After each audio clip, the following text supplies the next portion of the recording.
Ayan, so ito po mga kababayan. No, 5 minutes na po tayo. Umpisahan agad natin yung ating pag-uusapan. Ang ating pag-uusapan ngayon mga kababayan ay patungkol po dito sa ginagawa ni Kaufman dito sa ICC hearing ng confirmation of charges ni Digong, na kung saan mga kababayan ay sinisi, no, binanatan si PBBM at Ombudsman Boying Rimulya, at sinisi pa ito na kunwari wala daong koneksyon si PBBM at Ombudsman Boying sa ICC, no? Pero ang nasa likod naman talaga ng pagpapaaresto ay ang pakikipag-collaborate daw or kaisa ni PBBM at ni Boying sa ICC. Ayan, maraming salamat po sa palipad, no, kay Tob T. Ayan, maraming salamat po sa yung super sticker ba to? Yung 5 pounds. Ayan, mega love shout out po. And kay Mama Jorda, Ma'am Susan Vergara, and kay Rick Fernandez. Ayan po, and kay Ilocana Finn, ayan, and kay Medina Solieta. Ayan. So ito po mga kababayan, pakinggan nyo po ang mga kababayan, itong ginawa ni Kaufman na binanatan si PBBM at si Boying. Ayan, ito po, pakinggan nyo Your Honor, Rodrigo Duterte. Wait lang may ads lang mga kababayan. Ito po, ipaparinig po natin sa inyo. Ayan. Your Honor, Rodrigo Duterte was and will always remain a unique phenomenon. His style of statesmanship was novel and unpalatable to many. His expletives and hyperbole grated, while his honesty and wild popularity irritated. Totoo po yan, mga kababayan, yung sinabi ni Kaufman na si Digong daw ay nobleman, magaling, matalino, unique, at sikat. Na which is totoo naman po mga kababayan. Hindi naman po natin maitanggihan na si Digong ay sikat, si Digong ay kilala, tanyag, at matalino. Kasi nga, noong 2016, marami pong nabudol si Digong. Yan po yung totoo. Marami po siyang nabudol. Tandaan mo, Attorney Kaufman, 2016 po yun, gising na po kami ngayon. Kahit nga ako, nabudol ako dyan Ikaw ba naman, 3 to 6 months, kapag ako nanalo, ubos ang droga. Ngayon nung in-interview ni Jessica Soho, anong nangyari? Iuwi mo listahan ng droga. Mabigat, iuwi mo. Mabigat, di ko kaya. Di ba? Doon pa lang, budol na kami. Continue. Openly, from the heart, sincerely, and truthfully. Sabi niya, lahat daw ng ginawa ni Digong ay mula sa puso, sincere, no? At tapat sa bayan. Yan ang sabi niya. Yun ang gusto niyang maiparating. So which is mga kababayan, totoo naman po na mula sa puso, sincere at tapat siya. Kasi nga, 'di ba, nung in-interview siya at dinala siya sa hearing sa Senado at sa Kongreso, inamin lahat ni Digong na ako, even illegal or legal, akin yan, utos ko yan. Gumawa kayo ng rason para ang mga adik, gumawa kayo ng paraan na sila ay manlaban para may rason tayong patayin sila. Di ba? Totoo namang sincere siya, tapat sa kanyang trabaho, tapat sa kanyang pinanumpaang tungkulin bilang presidente. Kasi inamin lahat yan. Diyos ko naman. Kaufman, inamin lahat yan ni Digong. And what a contrast between him and his successor in the Malacanang. Ayan na. For President Rudy, his word was his word and the people knew it. For President Bongbong, ayan na. his word is for the wind and the Aha. people will not forget it. Anong sabi niya? Yung successor daw ni Digong na si PBBM. Hindi daw makalimutan ng taong bayan ang sinabi ni PBBM na alin? Hindi makipagkaisa sa ICC. Continue. Let me remind everyone of the letter which President Ferdinand Marcos Jr. signed, it's on the screen, Nasa in screen which he daw. gave a cast iron undertaking that his government, and I quote, will not assist the ICC in any way, shape, or form.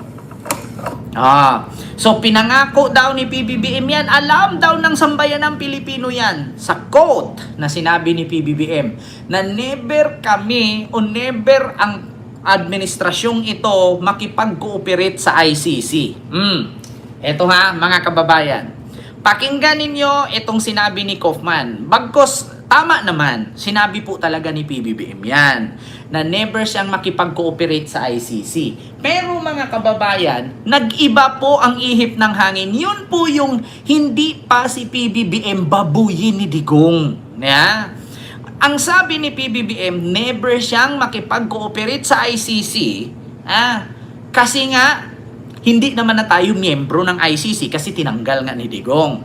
Pero yan yung time na hindi pa siya binaboy ni Digong, hindi pa gumawa si Digong ng maesyog rally na meron tayong presidenteng bangag noon, bangag ngayon.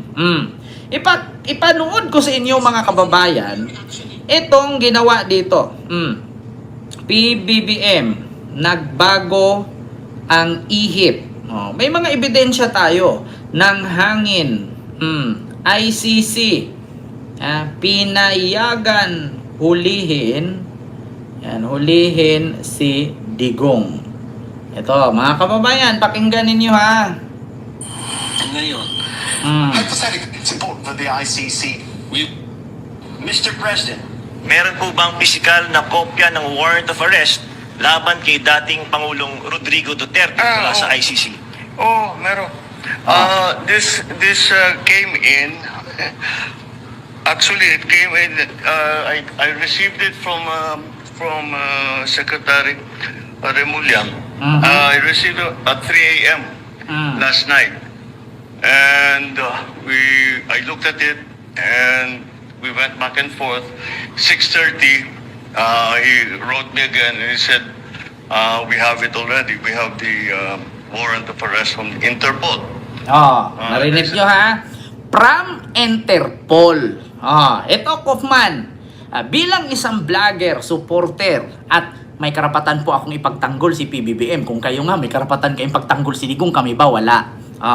So, narinig nyo po, mga kababayan, na ang ICC warrant natanggap ni PBBM galing sa Interpol. So, saan po banda dyan na nakipag-cooperate si PBBM sa ICC? Na which is natanggap ang warrant galing sa Interpol. Diba? So, walang ICC, kundi Interpol.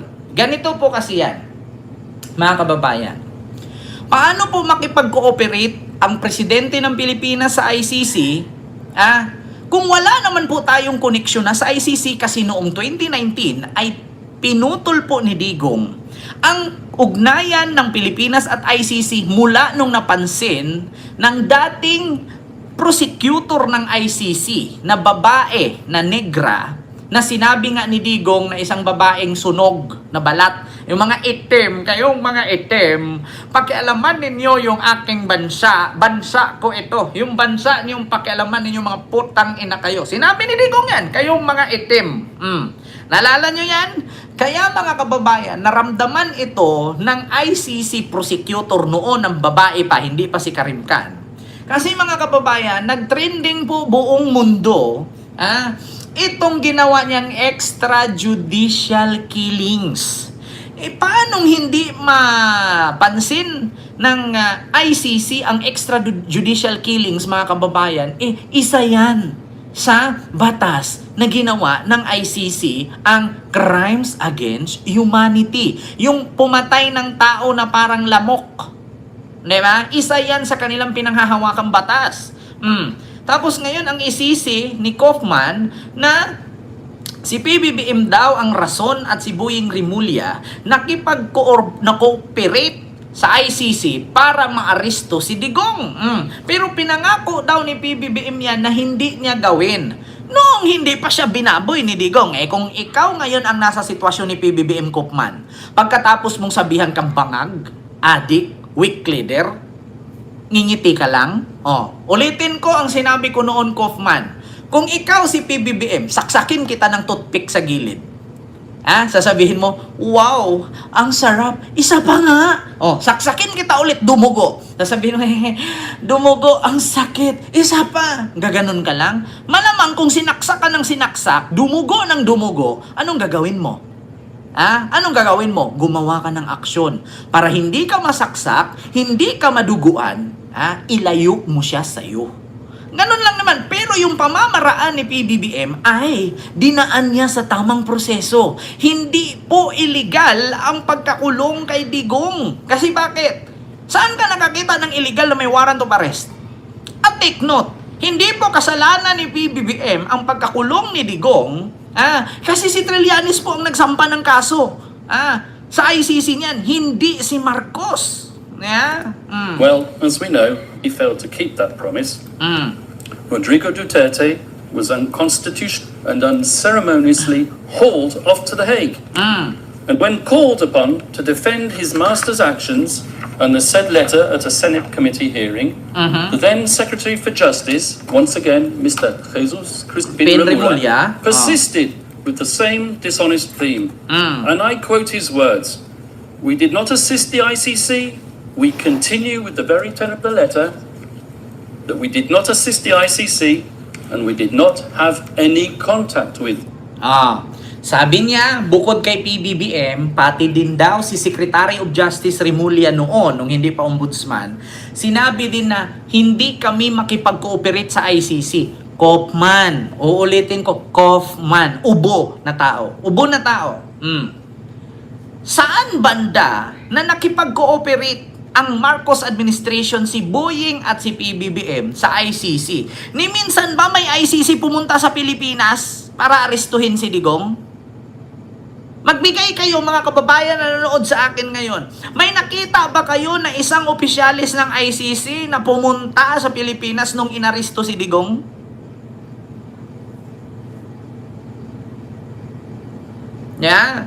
May nakita ba kayo na isang opisyalis ng ICC pumunta sa Pilipinas na nakipag-meet kay PBBM at kay Boying Remulla noong inaresto si Digong? May nakita ba kayo? Yes or no? May nakita? Yes. Kung wala, no. Paano niya nasabi na nakipag-cooperate at hindi pinanindigan ang sinabi? Ulitin ko, Kaufman. Alam mo, aminin mo na yung kliyente mo, bugok yan. Kaya nga dyan yun mabubulok sa kulungan. Una, sa kayabangan niya, ako pumatay, yes, 6 or 7, ako talaga pumatay. Inamin niya yan. Ba't may nadamay nga, nagluluto, bata, patay. Ako mismo nagrakrak. Inamin niya yan, Kaufman. Kaya aminin mo man sa hindi, tanggapin nyo man sa hindi, bugok yan si Digong. Yan ang totoo, bugok yan. Inamin niya ang sandamakmak na krimen sa Pilipinas. Either legal or illegal, akin yan. Sabi niya yan. Pangalawa, ang akala kasi ng Digong ninyong bugok na yan, na mabulok sa kulungan, uuwing nakagarapon, bring his urn sa Pilipinas, ang akala niya kapag putulin niya ang ugnayan ng Pilipinas at ICC, ay hindi na siya maaresto. Bugok kasi yan, bugok sa tanang bugok. Animal na bugok yung bobo na animal na yan. Ang akala niya siguro pag pinutol niya ang ugnayan ng Pilipinas at ICC, hindi na makapasok ang ICC dito. Tanga. Hindi pa niya naputol ang ICC noong 2019, 2017 pa lang, i-final na ni Trillanes yan. At ano ang sabi ng spokesperson ng ICC na si Dr. Fahad? Si Dr. Fahad ba yun? Fahad ba pangalan nun? Yung spokesperson. Once na naisampayan doon, tuloy-tuloy ang proseso niyan. Kasi sinampayan tuloy-tuloy ang proseso. 2017-2018, tapos na ang hearing at na-declared na guilty sa crimes against humanity si Duterte at ang kanyang mga co-perpetrators. Hanggang sa pagdating ng 2019, pinutol ni Digong ang ugnayan ng ICC at Pilipinas. na ang akala niya pag pinutol, hindi siya maaresto. Doon siya nagkakamali. Noong nilabas na ang warrant of arrest, pinasa ng ICC sa Interpol. Ang tanong ngayon, pinutol ba ni Digong ang ugnayan ng Interpol at Pilipinas? Hindi po. So, nakahanap ng paraan ang ICC, ang warrant of arrest, pinasa sa Interpol. Ang Interpol at Philippines may ugnayan pa rin until now. So, ang Interpol lumapit sa Malacanang, nagbigay ng warrant, inaresto si Digong. So ngayon, saan po doon ang illegal na pag-aresto kung ang mismong Interpol Police Pangkalawakan ang nag-aresto sa kanya? Paano naging illegal ang tao na may warrant? Maliban na lang kung maling tao ang nirelisan ng warrant. At paano nasabing illegal ang pagka-aresto or kinidnap kung mismong si Digong inamin niya na siya ang may utos sa krimen na yan? Continue. So he said, but with a document emanating from the prosecution team opposite and disclosed to us a mere week ago, not as information material to the preparation of our defense, but as exonerating evidence, we can now substantiate what we have suspected for a long time. The document comprises a transcript of a telephone call covertly recorded between 4 parties who cannot be mentioned in public. And one of these parties was boasting about how he was acting as the silent partner of President BBM, managing a scheme to funnel witnesses to this court while all the time ensuring that he could guarantee President BBM's plausible deniability. Ano daw? So it is indeed the defense case that President Ferdinand Marcos Jr. set out to neutralize Rodrigo Duterte and his legacy. Yes, Mr. Deputy Prosecutor. So nahuhulog mga kababayan na kasama sa plano ni PBBM si Digong na ipakulong, ganun ba yon? Yun ang pinarating ni Kaufman. Kasama sa plano ni PBBM or sa madaling salita, pinulitika ni PBBM si Digong, ganun ba yon? Ganun ba yon? Pinulitika? So anong kinalaman? Natural, kung sabihin natin na ipinakulong ni PBBM si Digong, kahit naman po sino, kahit sino pong korte sa Pilipinas, makukulong talaga si Digong kung wala lang kapit yan. Bakit? Tanungin ko, Mr. Kaufman, Attorney Kaufman, sa siligang batas ng Pilipinas, saan po sa article or resolution ng saligang batas? Saan sa article ng saligang batas sa Philippine Constitution na kapag nakita kang nagdroga, patayin ka? Meron po ba? Pakisagot mga DDS na nanood sa akin. Hindi na si Kaufman, kaya hindi naman yan makasagot dito. Lang alam yan eh. Saan po sa saligang batas sa Pilipinas na nakalagay sa article, Constitution of Paratatatat, article 1 to 3 hanggang 100, na kapag nakitang nag-addict, nag-dealer, nag-pusher, gumamit, ay papatayin? Sino po mga abogadong nanood sa akin ngayon? Paki-comment kung meron sa saligang batas na nakasaad na kapag nakitang addict, barilin, patayin, hindi idaan sa due process. Saan po? Paki-comment mga DDS. Pero sa bagay, DDS, huwag na kayo mag-comment, mga bobo naman kayo eh. Diba? Saan po natin makita sa saligang batas yan? Meron po ba? Meron po ba? Kahit buong mundo, walang batas na ganyan na shoot to kill. Sa buong mundo, kahit sa Singapore, ang ginawa ng Singapore, pag nakita kang nagdroga, arestuhin ka. Pag napatunayan kang nagdroga, bitayin ka. Pero sa kanila, hindi po sinabing pag nagdroga ka, bitayin agad. Hindi po, dinadaan po yan sa due process. Kaya ngayon, kung meron mang mga DDS or mga abogadong nanood sa akin, pakisagot po, meron po ba sa saligang batas na kapag nakita ka pong nag-addict ay papatayin ka? Meron po ba sa saligang batas na kapag nakitang nagbenta ka ng droga, papatayin ka? Parang wala naman po yata.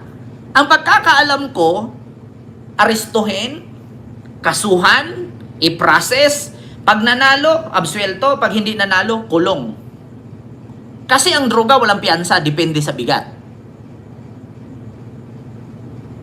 Diba?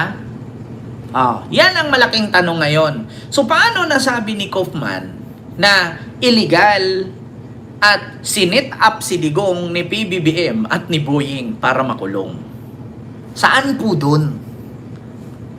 Ayan tayo, Kaufman eh. That legendary word, neutralize, so central and so essential to your case theory. Because you know just as well as me that I'm using the term metaphorically. Diba? Kita nyo yan? Mahirap mga kababayan kapag hindi ka Pinoy. Mahirap talaga mga kababayan kapag mag-abogado ka sa isang kriminal na hindi ka ni minsan man nakaapak sa lupa kung saan nangyari ang krimen. Sa bagay, mga kababayan, isa lang naman ang sagot ng palasyo niyan bukas. Alam nyo ang sagot ng palasyo niyan sa press briefing? According sa mga sinasabi ni Attorney Kaufman, sa bagay, nagtrabaho lang naman yung tao. Kailangan lang naman kasi sabihin ng tao na ganito, ganyan, kasi binayaran siya. Ipakita niya na gumalaw siya kasi sayang naman ang bayad niya. Kung hindi niya ipakita ang trabaho niya bilang lawyer at bilang kliyente niya na nagbabayad. Alam ko mga kababayan, ganyan ang isasagot niyan. Intindihin na lang po natin kasi bayad nga naman po yung tao. 'Di ba? Kasi kahit anong gagawin ng palasyo niyan, hindi naman niya pwedeng kasuhan si Kaufman. Hindi po pwedeng kasuhan ni PBBM si Kaufman kasi wala naman pong jurisdiction ng Pilipinas para kasuhan si Kaufman kasi taga Netherlands naman yan. Isa lang ang sagot ng palasyo diyan. Intindihin natin si Kaufman. Kailangan niyang magbida.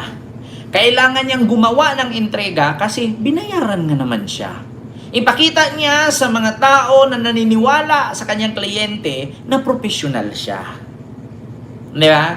Binayaran nga naman. Kayo ba naman 150 million a month? Hindi ka ba mag-feeling lawyer niyan? Sayang na. Tapos almost 10 months. Putang ina, 150 times 10 billion na. Yeah? Billion na eh. Imagine, Kaufman is a billionaire. Diba? Paldong-paldo eh. Diba? Maintindihin na lang natin. Ang reaksyon ko mga kababayan bilang isang vlogger, supporter ni Pangulong Marcos, sa mga sinabi ni Kaufman, naiintindihan ko siya. Kailangan niyang gumawa ng pautot. Kasi bayad siya. Mahirap naman yung kukunin kang tagapaypay kung ang kilos mo ganun lang. Malamang kailangan ganunan mo. Yeah? Tapos bukod sa pamaypay mo, isprihan mo ng downy para mabango.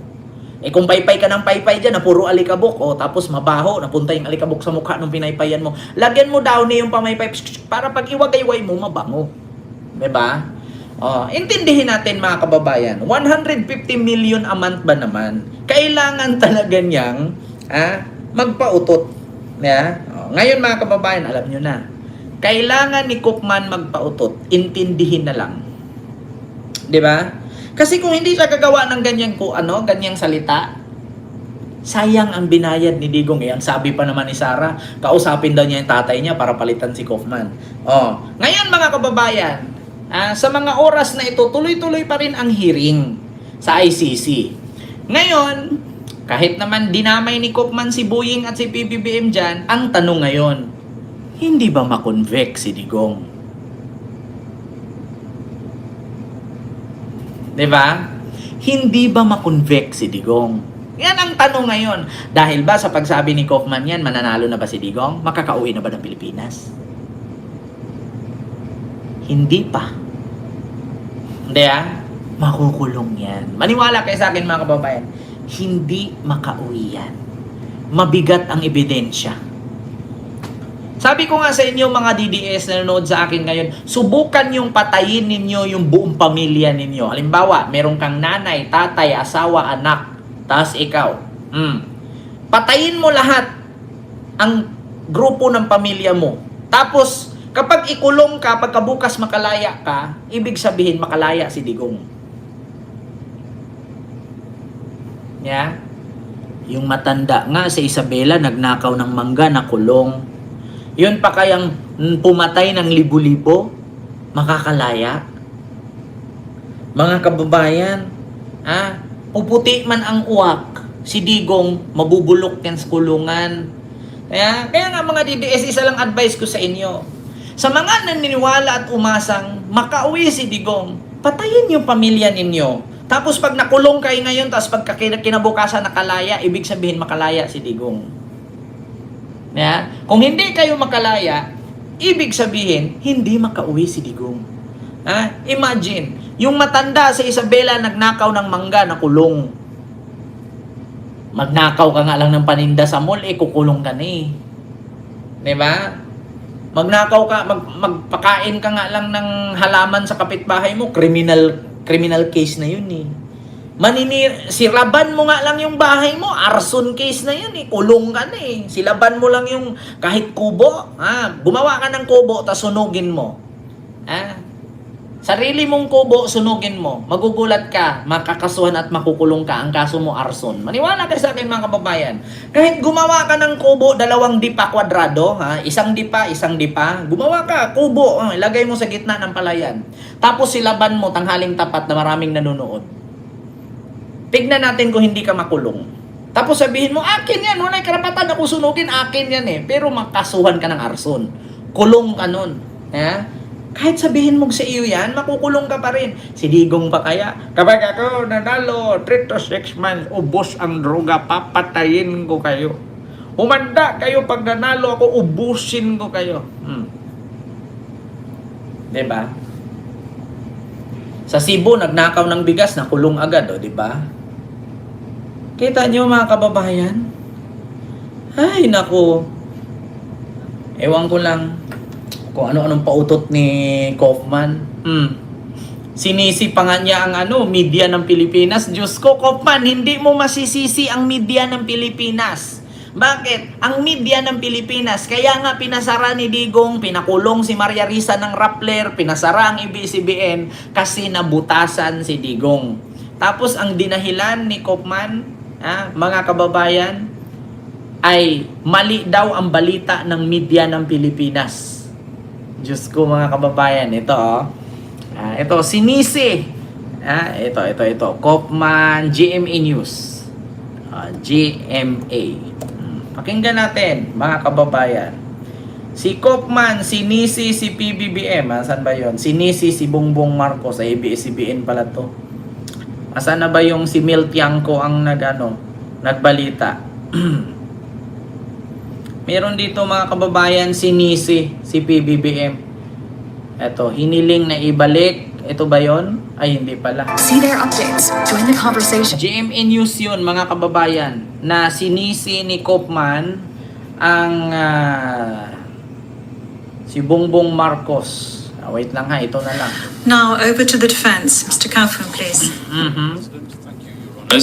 And I thank Mr. Tuyan for his intervention. But I feel that I ought to remind him that this is a court of law which decides matters on the basis of evidence. Ito yun, mga kababayan. GMA Integrated News. Ayan, dito tayo. Sinisi ni Kaufman si PBBM at ang media ng Pilipinas daw kasi mali daw ang pinakalat ng media ng Pilipinas, kaya napansin daw ng ICC ang ginawa ni Digong hanggang sa nagbuo pa daw ito ng research, mga kababayan. Nagbuo ng research. Nagbigay ng opening statement ang depensa sa confirmation of charges hearing ni dating Pangulong Rodrigo Duterte sa International Criminal Court. Ang mga akusasyon, itinanggi ng kanyang abogado na si Nicholas Kaufman. Inilatag niya kung paano daw napunta sa ganitong lagay si Duterte. Una niyang binanggit kaya napunta si Duterte sa ganyang lagay, mayabang siyang putang inang bugok siya. Media sa Pilipinas na ginamit ang matak Pangulong Rodrigo Duterte sa International Criminal Court. Ang mga akusasyon, itinanggi ng kanyang abogado na si Nicholas Kaufman. Inilatag niya kung paano daw napunta sa ganitong lagay si Duterte. Una niyang binanggit ang media sa Pilipinas na ginamit ang matalas na pananalita ng dating Pangulo para makagawa ng mga nakabibiglang headlines na siyang hinahanap umano ng kanilang readers. Paanong hindi ka itatapik sa media ng Pilipinas kung sabihin mo, yo, Barack Obama, you son of a bitch. Barack Obama, ICC, EU, come to the Philippines and investigate me. Kasi kayo, kitoy-kitoyin ko kayo. Sabi ni Digong yan. O, sinong nakakalimot yan? Sinong hindi nakapanood yan? Obama, EU, ICC, come to the Philippines and investigate me. Kasi ako gagawin ko, so kitoy-kitoyin ko lang kayo. Yan sabi ni Digong. Yan yung kadugtong doon sa in-interview siya ni Doris Bigornia. Mr. President, sino at saan at ilang mayor po ang sunod yung ipatumba? Sabi naman ni Digong, ikaw kung sino gusto mong i-intriga. Sabi niya kay Doris Bigornia, napanood nyo ba yan, mga kababayan? Na kitoy-kitoyin? Continue. Ito daw ang dahilan kung bakit naging target si Duterte ng civil society na pinopondohan ng mga tycoon. Pinunduhan daw ng mga tycoon. Kung ako businessman ng Pilipinas, pinakamayaman na businessman ng Pilipinas, bakit ko pupunduhan? So, ibig sabihin ba, ang nagpondo niyan si Lucio Tan kasi siningil ni Duterte ang Philippine Airlines ng 6 billion na utang at ang ABS-CBN? So, ibig sabihin ba, tycoon, ABS-CBN, Carlo Katigbak at Lucio Tan ang nagpondo? Ayos-ayusin mo yan, Kaufman. Nako, mahirap yan mag-imbestiga, Kaufman. Mahirap gumawa ng intriga. Tandaan mo, Kaufman, di ka Pilipino, chismoso kang animal ka. Saan mo nakuha yan na pinunduhan ng mga business tycoon? So ibig sabihin ba si Lucio Tan ang nagpondo niyan? Kasi bakit? Siningil ni Digong si Lucio Tan ng 6 billion sa Philippine Airlines? Continue. Mais na siyang hinahanap umano ng kanilang readers. Ito daw ang dahilan kung bakit naging target si Duterte ng civil society na pinopondohan ng mga tycoon hanggang makaabot ito sa mga academic sa ibang bansa na inaayos ang kanilang research at naglalabas ng mga article tungkol sa unay malawakang attack sa Pilipinas. Ayan na. Pinaalala ni Kaufman na ebidensya at hindi rhetoric ang magpasya sa kasong ito. Binanggit din ni Kaufman na meron daw silang ebidensya na magpapatunay na walang kasalanan si Duterte. Meron kang ebidensya na magpapatunay na walang kasalanan si Duterte, pero wala kang ebidensya na magpapatunay na kung sino yung tycoon na nagpondo para sirain si Digong. Sino, Kaufman, ilabas mo, sino ang mga business tycoon o mga billionaire sa Pilipinas na negosyante na pinunduhan para masira si Digong? May ebidensya ka na magpatunay na walang kasalanan si Digong pero wala kang ebidensyang may pakita. Sino ba yung mga business tycoon na yan? Putang ina, Kaufman, no? Hindi ka lang pala ubo plema ka pa, chismoso ka, animal. Biruin mo, ni minsan hindi ka nakatira dito sa Pilipinas.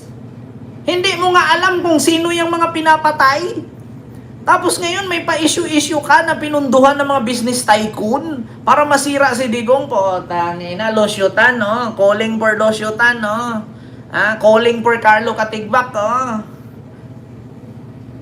ABS-CBN, pinasara ni Digong. 6 billion tax ng Philippine Airlines. Ganun ba yon? Tangina, galing-galing gumawa ng kwento. Kaufman, ang galing mo gawing scriptwriter ng Encantadia sa GMA. Tangina. Paano mo nasabing pinunduhan? Ni minsan, hindi mo nga kilala yung mga business tycoon dito sa Pilipinas. Tangina mo. For President Rudy, his word was his word, and the people knew it. For President Bong Bong, his word is for the wind, and the people will not forget it. Let me remind everyone of the letter which President Ferdinand Marcos Jr. Signed, it's on the screen, in which he gave a cast-iron undertaking that his government, and I quote, will not assist the ICC in any way, shape, Ay, nako, Kopman, manahimik ka. Hindi maganda yan, yung pinagagawa mo. Grabe ka gumawa ng kwento, Kopman. Kakaiba.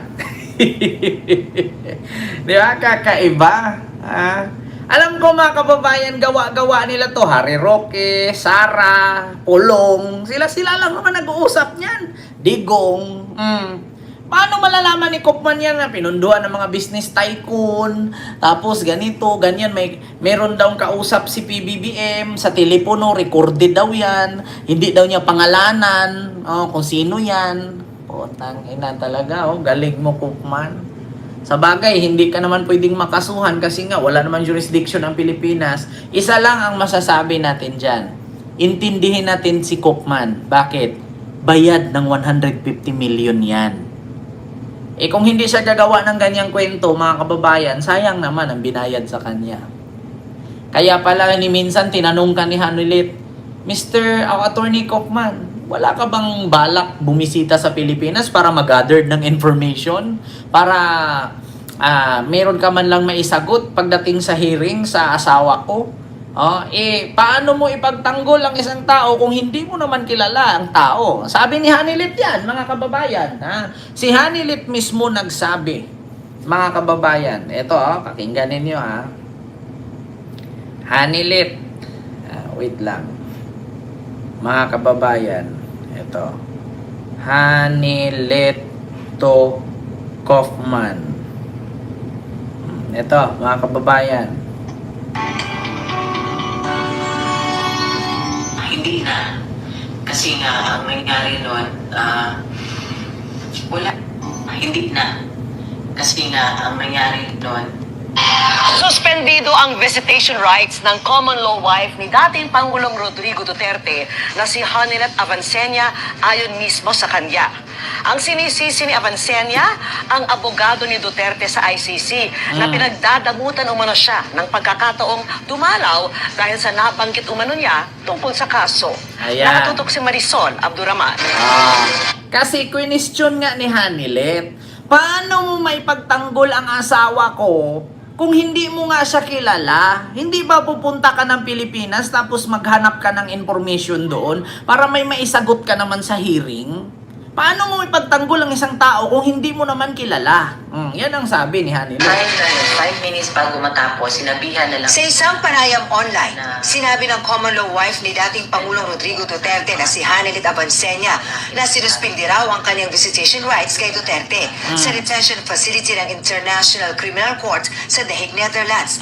Ito raw ang sinabi sa kanya ng isang lalaki sa loob ng detention facility ng ICC nung muling dumalaw siya. Nung time na yun, 5 minutes bago matapos, sinabihan na lang ako na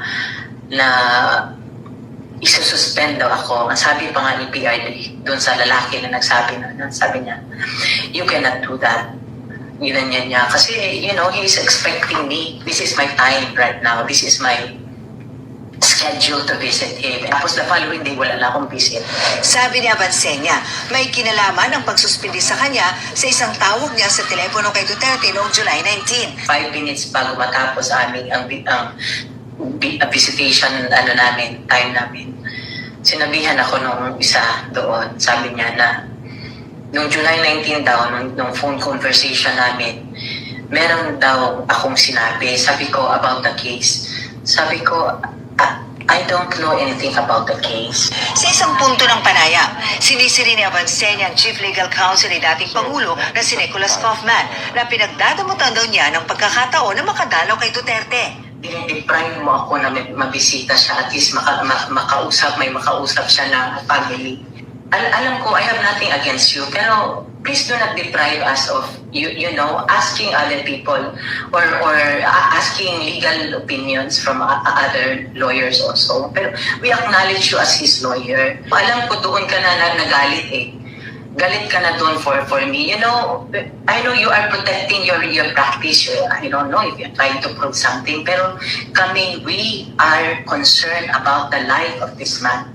Mensahe pa ni Avancenia kay Kaufman. How can you defend the man if you do not know the man? Yeah. He's 80 years old and then... Diba? How can you defend a man if you don't know the man? Oh. So, wala ka bang time pumunta ng Pilipinas, kumuha ng mag-gather ng information para may maisagot ka naman sa hearing? Oh, at least kung pumunta ka ng Pilipinas, may rason si Koopman na kahit mag-imbento siya ng kwento na pinunduhan ng mga business tycoon, at least pumunta siya ng Philippines. Ever since hindi siya pumunta, maliban nung nakipag-meet siya kay Imelda sa Pilipinas, pero hindi pa si Duterte sikat at kilalang politiko noon.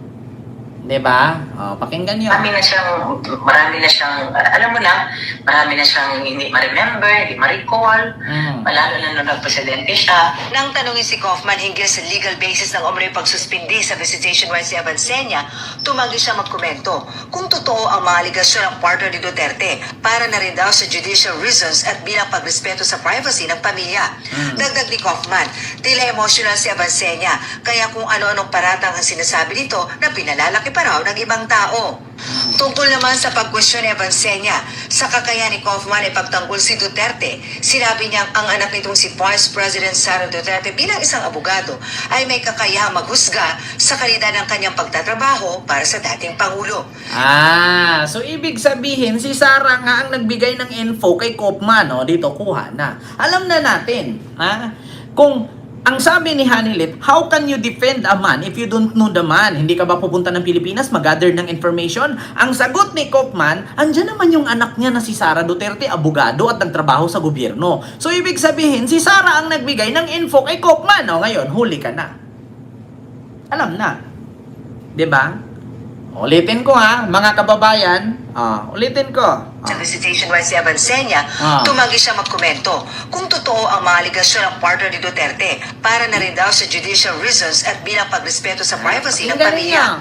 Dagdag ni Kaufman, tila emotional si Avancenia, kaya kung ano-anong paratang ang sinasabi nito na pinalalaki pa raw ng ibang tao. Tungkol naman sa pagkwestiyon ni Avancenia, sa kakayahan ni Kaufman ay pagtanggol si Duterte, sinabi niyang ang anak nitong si Vice President Sara Duterte bilang isang abogado ay may kakayahang maghusga sa kalidad ng kanyang pagtatrabaho para sa dating Pangulo. So, sa pag-question ni Hanilet, kung paano ni Kaufman si Digong ipagtanggol, kung hindi naman niya kilala si Digong, sabi naman ni Kaufman, sa abilidad ni Sara, abogado naman si Sara, alam ni Sara kung paano ako nagtrabaho. So, ibig sabihin, galing kay Sara lahat ang chismis na sinabi ni Kaufman ngayon.